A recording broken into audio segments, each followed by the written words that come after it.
here's what we're saying. You have to A, inspire. You have to B, be consistent. You have to C, connect. And then D, you have to make your mission to try to turn them into a zombie. Hello, hustlers, entrepreneurs, solopreneurs, small business owners, everybody out there trying to turn an idea into income. I want to welcome you to Serious Business, because it's serious, but it's not all that serious. Welcome to your weekly spot to get everything you need to know about making your business more profitable, but also having a lot more fun while doing it, because if this ain't fun, you shouldn't be doing it. Hi there, everybody, and welcome to Serious Business. This is Suzanne Evans, and I'm here with my sidekick. We may actually have a couple of sidekicks today, but with Melanie Orr. And in serious business this week, right? Some really serious business. I am going to kick it to Melanie because she is the ultimate fan. She is the ultra fan. She is we talk about raving, ravaginous, crazy, I'm making up words now, crazy, obsessed, cult-like followings. She loves Kim Kardashian. Ooh, I do. I don't know where you're going with that. So she's kind of in trouble. Okay. Yep. So did you see the news this week? The name of her brand?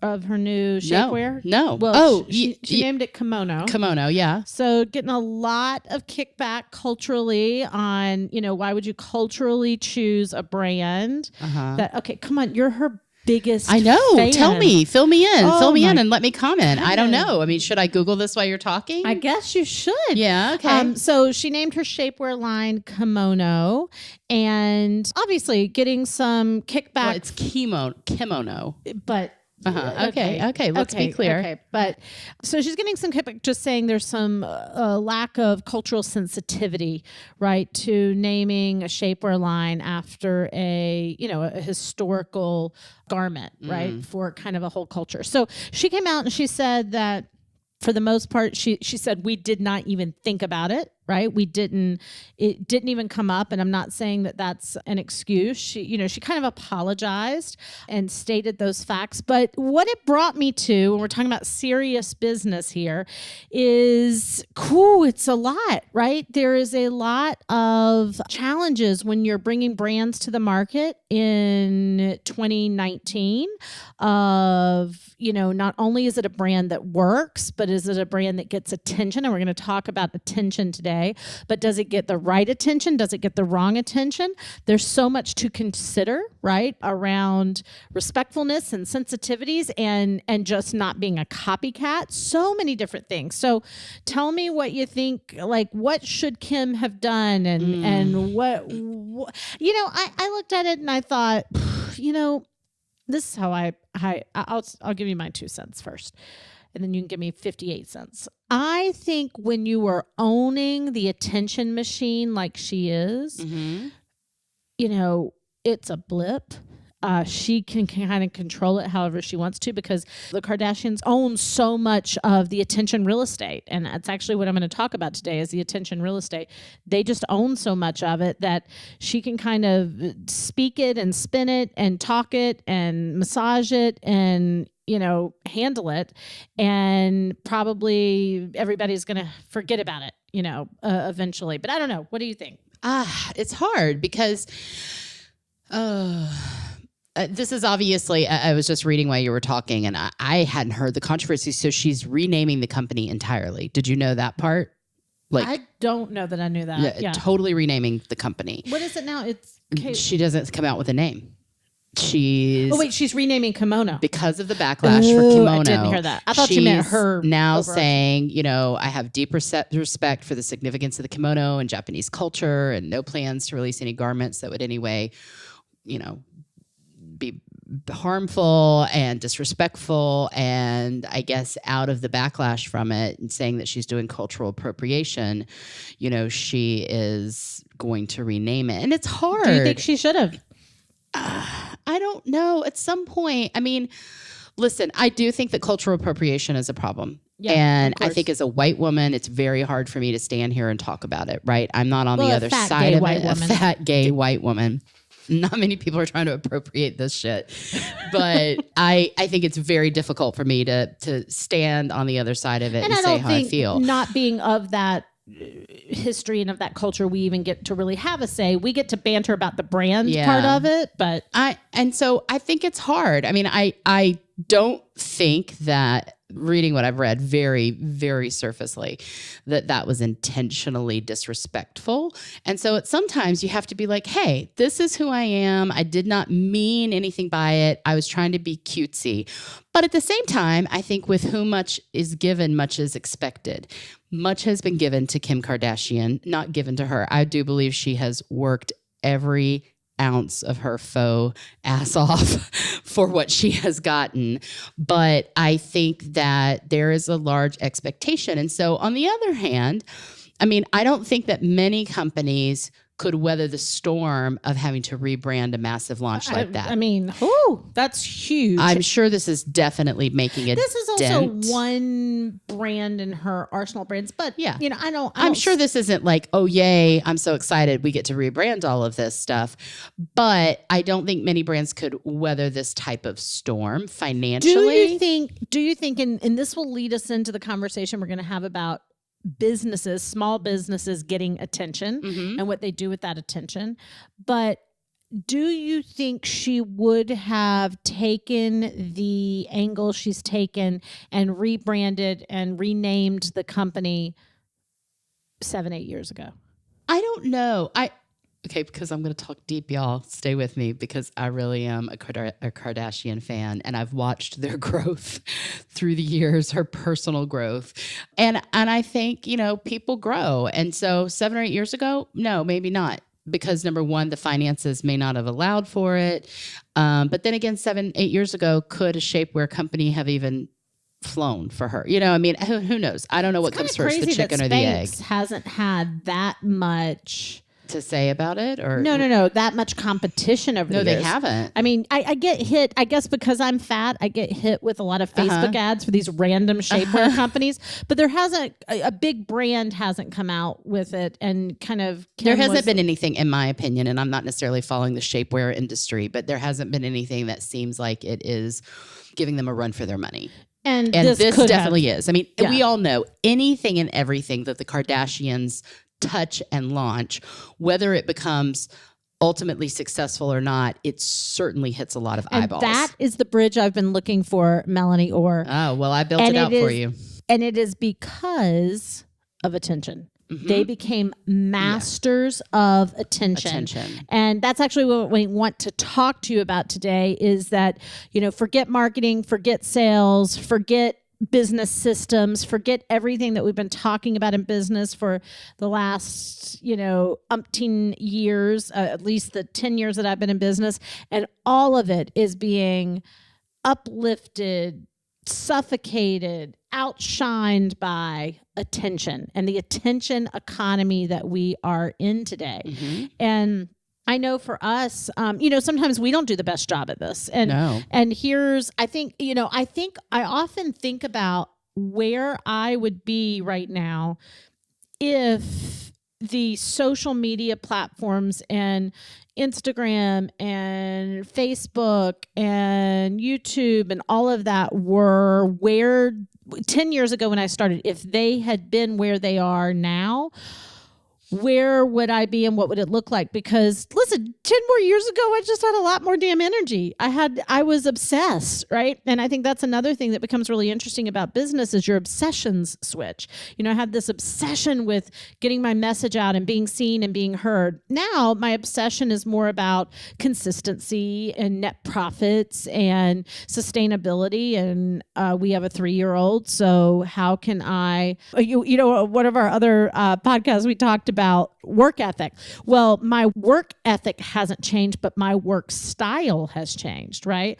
So when we talk about attention, you know, I think I would have been falling over myself to take a picture of every potato chip I ate 10 years ago. And now I kind of have to quite often force myself into that attention game because, and I hope you're going to make fun of me. This is why we do this together because what I'm about to say, you're going to so throw shade to me. I just know you are. I've gotten a lot of attention over the last 10 years. And so for me, sometimes the respite is not to get attention, right? Is to have some time to myself. And well, when you put yourself out there, you open yourself up to criticism, and criticism can be exhausting. Even if you have a thick skin, there's a hit of adrenaline. I'm exhausted from being famous. I know. Yeah, it's hard, y'all. It's hard. She lives a hard life. The paparazzi that follows her. I'm kidding. But my business has been established in a lot of, it was me on the brand. It was a lot of Suzanne Evans. Me at my events. And so it's been a lot of attention over the years. And so now at the prime time when you need to be focused on an attention economy is when I'm a little bit like, can I just be sitting in my underwear at home alone with my 3-year-old and not like you are now? Yeah. She's in her kimono wear. And do that. So that being said, you can't. I mean, I can't. The people listening to this can't. You have to be focused on an attention economy. And so I'm actually gonna bring on a guest in a few minutes and talk a little bit about how he got some attention recently and how he angled that and how he did it. But before that, let's talk about, in terms of the clients we work with, Melanie, and people we're seeing, where do people mess up? And I'm asking Melanie this, and then I'll banter on this a bit, but I'm asking her because Melanie always has an interesting view. Melanie doesn't work with our clients directly in terms of coaching them necessarily. She does a little bit of that, but she's mostly supporting running our business and doing a lot of the behind the scenes here to keep our company going. And so you get an interesting perspective where you're not talking to the clients on a day-to-day basis. And so where do you see most small business owners? Because you're a social media whore. Yeah, I am. Yep. Yeah. And why? Proudly. First of all, let's start with your whore-like ways. Let's first start there. Why? Well, social media, I'm an Instagram whore. Let's put it that way. I really love Instagram. And why? It speaks to me. I mean, I think everybody says this, right? Like, we have a guy on staff who loves Snapchat. I don't understand Snapchat at all. Who loves Snapchat? You don't know who loves Tyler. Tyler loves Snapchat. Are you crazy? Yeah, I just thought about it. I was like, who loves some Snapchat? I don't even understand it. It's like, are people still Snapchatting? Tyler. It's Tyler alone in the world, Snapchatting with Kylie Jenner. I don't know. I don't know who's Snapchatting. He's apparently curated a special group of friends that only Snapchat each other. But that being said, like, I do think that people find a social media channel that they like, right? For me, it's Instagram. So I just love it. I love the visualization of it, and then that you can write, but it's why visual. I get why you like it. Why are you drawn to it? Why are you, when everybody else is doing whatever they're doing, like, you're pulled to go look at Instagram, and, you're constantly showing me, like, you've asked me 100 times, did you see, was it Kylie that knocked it was Kendall that did the bottle cup challenge. And you've been showing me that. So, which we should try to do. Could we do an audio bottle cap challenge? Would we be able to Sure. to go through that? We should try that here. But you are like millions, tens of millions of people that are a little obsessed. Yeah, well, I mean, I don't want to sit here and preach the You're virtues obsessed. of Instagram, but I do like that I can curate the content that I want. Facebook, you can't necessarily do that. There you go. Okay. So my news feed is curated by people that I find interesting, whereas Facebook feels like it's shoving it down my throat. Okay, I'm going to pause you there because that's the key for the small business owner listening to this right now. Looking at IG, she can curate the content she wants to see that's interesting to her. So you want to be entertained. Mm-hmm. You want to be tickled. You want to be moved. Mm-hmm. You want to... I have a lot of cheese shops that I show. A lot of cheese is in my feed. There's a lot of cheese in my feed. A lot of cheese in your feed. You want to be entertained in some way, and you can do that pulling out a smartphone, looking at it quickly, and be engaged. And are there people you would say, like, I know the answer to this, but that you look for more than others? Like, when you're scrolling, it's like, I kind of always stop. Give an example of one person or one thing you follow. We don't have to go into this, but there's a cheese shop that I love. I love Neil's Dairy in London. So you always stop and look at that because and that has to be because they have sucked up a part of your brain and taken up a part of your attention real estate. And isn't that what every business needs to do? I am so good at getting my message across. I am so great at creating imagery that forces you to stop, that I have taken over a part of your attention, right?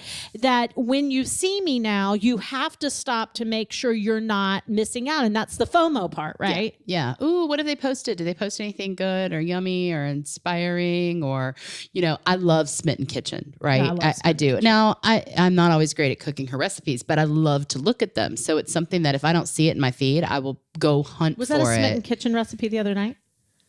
The pasta? No, that was a Martha Stewart one from back in the day. It was my favorite magazine that I think is gone. Pasta with lemon zest and prosciutto and peas. Okay, we digress. Go ahead. But things like that, right? That always there's some Instagram accounts that always inspire me in some way, shape, or form. So here's what we're saying: you have to A, inspire. You have to be consistent. You have to C, connect, and then D, you have to make your mission to try to turn them into a zombie, right? It's like I am a fool for you, and I am going to feel like I'm missing out if I don't pause and look at your. Yeah. So everything's about attention, and it's about, I saw a Gary Vee video the other day. Yeah. This made me so angry, but because he was so right. Right. Yeah. Where he said you should be creating and producing 100 pieces of digital content every day that you put out in the world. Now, what does that look like? That might be doing 10 tweets of your own, but commenting to another 15 tweets, doing 4, Insta stories, and doing 4 Facebook stories, and then doing a couple of Facebook posts. And when you start to really think about it, if you were actively engaged in the easiest, freest marketing there is right now out there in the world, you would amazingly. Well, easiest and freest. I mean, look, Kylie Jenner. Oh, God. It never ends in my house, people. They don't spend a dime on marketing. And she's on Forbes list of, they don't spend a dime on marketing because they have cultivated a following of people who hate them and love them, but they're all putting their eyes on them. The funny part is you said hate them or love them. It doesn't matter if people hate you. It just matters that they pay attention. Because I was a Kardashian hater, right? And who was it? Somebody, I think it was Amanda or someone who was like, ooh, I saw on her Instagram feed that she followed Kim Kardashian. I was like, really? For real? So I was like, I'm going to put it on my feed just to see what's going on. And based off of my dislike of her and following her, I started getting curious. And then I was like, oh, maybe I need to watch this episode to see what happened in connection with this post. And then I got sucked in. That's how it happens. Boom. Right. Just You're like in. That. But again, right, it is. And here's the thing that I think people forget is engagement and being interesting is not just you posting your shit. It's you getting on there and commenting on other people. It's a conversation. It's a conversation. So that brings us to, we're going to bring somebody on for 2 or 3 minutes. Okay. So this is somebody in my office who has figured out how to get attention. Nothing to do with our business. Personally has figured out how to get attention. His name is Max. We're going to bring him on right now. All right, we're here with Max the man. Okay. Hey, Max. So you tickled our whole office the last 2 weeks, right? I've been doing this for 10 years and I can't even get a little bit famous, and Max is famous all of a sudden. So you have been on, what is it, the web version of TMZ? It's TMZ Live. So it's their live stream. They do it a few hours before their actual TV show airs, but it's sort of the same format. If you've seen TMZ Live is very similar, but it's just an online form. Okay, so you've been on 3 times now? Yep. 3 times. Now I'm assuming, and you and I've talked about this a little bit, but I'm assuming you got very engaged to get them to pay attention to you, right? To have, first of all, to be informed, right? Then to be vocal, right? To be opinionated, and to be interesting, right? And then they saw you, right? And invited you on. So what was your personal kind of method? You were like, if I do this, I think I can get them to pay attention. Well, it's actually just really funny. I think just being a part of conversations online, I think for me personally, it's through Twitter. I've gotten it's the place where you can can talk to influencers and celebrities in different businesses. So, I've had like Entertainment Tonight ET follow me randomly just out of for like conversations and stuff like that. So just building, because you're engaging, exactly, Yeah. just being engaging. And to be honest with you, it was a process where they, direct message me, they reached out to me. So I have no clue like how long they had been watching me or anything like that. But do you think there was a few things you said, or there was a area, like something you were speaking on that you were like, this may have gotten their attention? Yeah, probably a few things. I bet it was sports related. Yeah, like definitely just like over time, I guess, like, you never know, kind of like, especially social media with, the way things can pull in, you can be part of a larger conversation. And you think where part of say that is certain using words and hashtags? Yeah, and- okay. Exactly. So this is the aha here is you can't engage enough. Right. You never know who's watching. And if you're informed, educated, and entertaining and using the right links and hashtags and retweeting and reposting and all that, you just do it enough and you do it consistently enough. Right. Somebody's going to pay attention. And for you, it was TMZ, but for a small business owner out there, it could just be the ideal client for them, Right. or the perfect right person. Right. So, okay. And I want to throw something real quick. Please do. I think because I wasn't expecting, after the first time, I wasn't expecting to be invited back. Remember the first time I did it, I made a comment about Dennis Rodman had done something stupid, and I was like, He's he's like too stolen old. something. Or Yeah, he had like written like robbed or a Lululemon or something like that, and I was like, man, this is kind of really a dumb thing for him to do, for him to be so old. And I guess the old thing, like, it made everyone in the room laugh because the two hosts, he's Harvey, not they're that old, right. Max. We're all old. You're a kid. So I just said that to say, kind of being funny the first time, I think also helped, like, with them wanting me to be back. And you know what you weren't? Cool times too. You weren't perfect. No. You weren't polished. No. You said exactly what you would have said to any of us, your coworkers in the office. Right. And it made people laugh. And because in TMZ especially, but I think this is the world, don't you, Max? They're wanting to feel like you're at a bar. The world wants to feel like they're having conversations with people just sitting at a bar having a beer. Yeah, exactly. And Thank you so much for listening to this week's podcast, Serious Business. Please follow us on Instagram at The Driven Inc. And make sure to check us out on Facebook at Driven Inc. as well. Subscribe to this podcast. You don't want to miss a single episode. And tell a friend. Because good friends share good stuff. I haven't heard from you yet, but I'm pretty. Do you want me to call them? Do you want me to call him and say, hey, I'm Max's boss, and I want him to be on again? Well, it's funny. I'm sure that will help, but I think they have to like wait. I'm sure they have to like. I think they have some rule where they have to wait a couple of weeks or something like that. So we'll see. I'll let you guys know. I'm gonna start hate tweeting them. I'm gonna start like being like, "Where's Max? Bring him back!" The Max campaign. The Max campaign. I love it, Max, and we love you. Thank you for sharing with the group. And guys, it's about attention. So Max laid it out for you. Are you spending a nice chunk of your day not bullshitting, right, but actually engaging, having conversation, being interesting, but also Max couldn't comment unless he was also informed.